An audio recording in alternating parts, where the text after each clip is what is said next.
Well, our relationship with Bound started in 1995, which was before I think either Anna or Lena was there.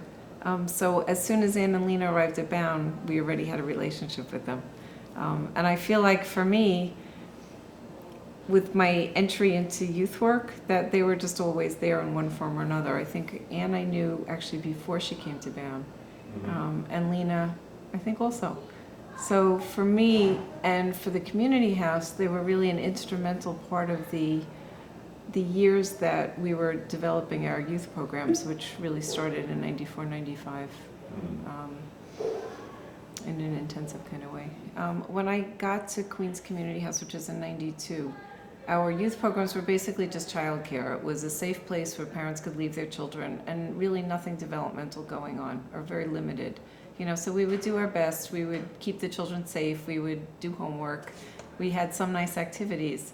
But I think very early on, the opportunity to really begin to engage as a community-based organization in developing children's literacy was the thing that really drew us to Bound. Because yes, the funding was is always essential, but there weren't very many places at the time that we first met up with Bound where we could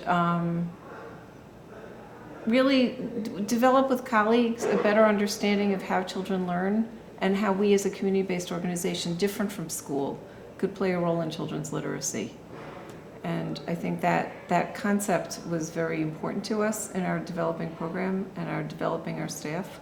And that in and of itself had a lot of power and a lot of weight for us. So not only did we get direct technical assistance, but we also got connection to a community of people who could say with authority, go check out this group because they really do this well. You know, go see how this group has set up their library because these are the people who do it the best. And I think that opportunity to learn from peers, which Bound facilitated from the beginning for us, was very compelling.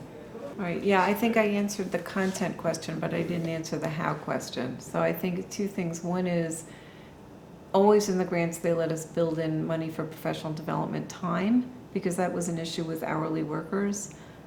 They always created wonderful conditions for the training, so there was always some food served, it was at a convenient hour, it wasn't 8 in the morning, it was realistically scheduled in physically comfortable locations. And I think very early on, we got the message that the best training is sequential, it's not a one-shot. And you very quickly exhaust the value of a one-shot. So I think the fact that there was a focus from the beginning on community building. When you're a new program director, and at the time that I started as a program director, we only had one program. We now have a network of programs so they can support each other. But you feel isolated, and just being in a community where people could say, oh yeah, I have that problem too, you realize that it takes off some of the burden of it's not you. Or being sent to see a particular program as a model and be able to have those conversations that we talked about, that was a really important piece.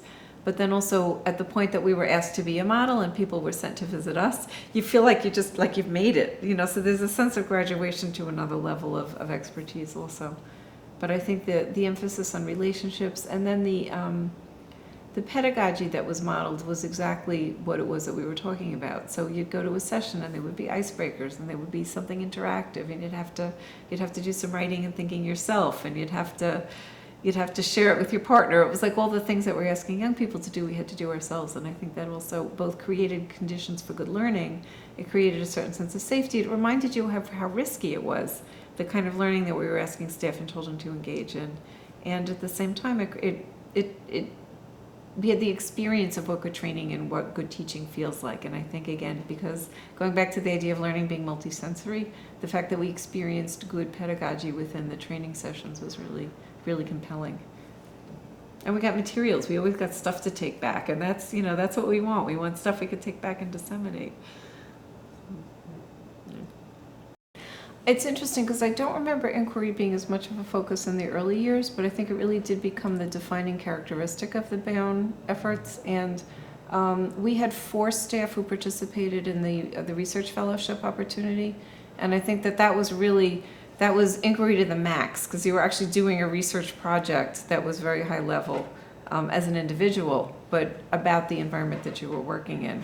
And then the inquiry approach, when we then moved it into the library project, which I think was the next, it kind of followed on that, we already had staff who had experienced it at a very high level. And so they were able to really say, oh yeah, that's what this is, that's what's going on here. And the training that we received in participatory action research. It was a really integrated approach that, again, staff at different levels got exposed to. And I think the inquiry model gives a lot of empowerment to staff because they're not being told, do things this way. They're being given the tools to formulate a question and investigate it. And that continues the model of lifelong learning that we really want to replicate for all of us throughout the programs. It's a really powerful concept. Definitely the way that we shaped our staff development efforts every year really started with what does staff understand and what do they want to learn. I think that we definitely embraced the concept that people had to understand where they were going in order to get there.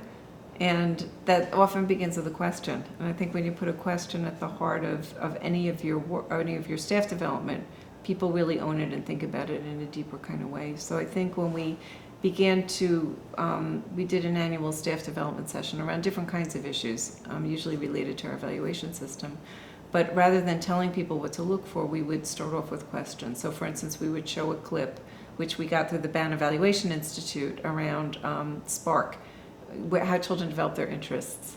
And we developed a whole unit where people talked about what are their sparks, what are we doing, do you know the sparks of all the children in your program, what can we do to nurture the sparks. It was all based around questions that staff then took back into the program and then reconvened throughout the year to sort of look at where they were at with that.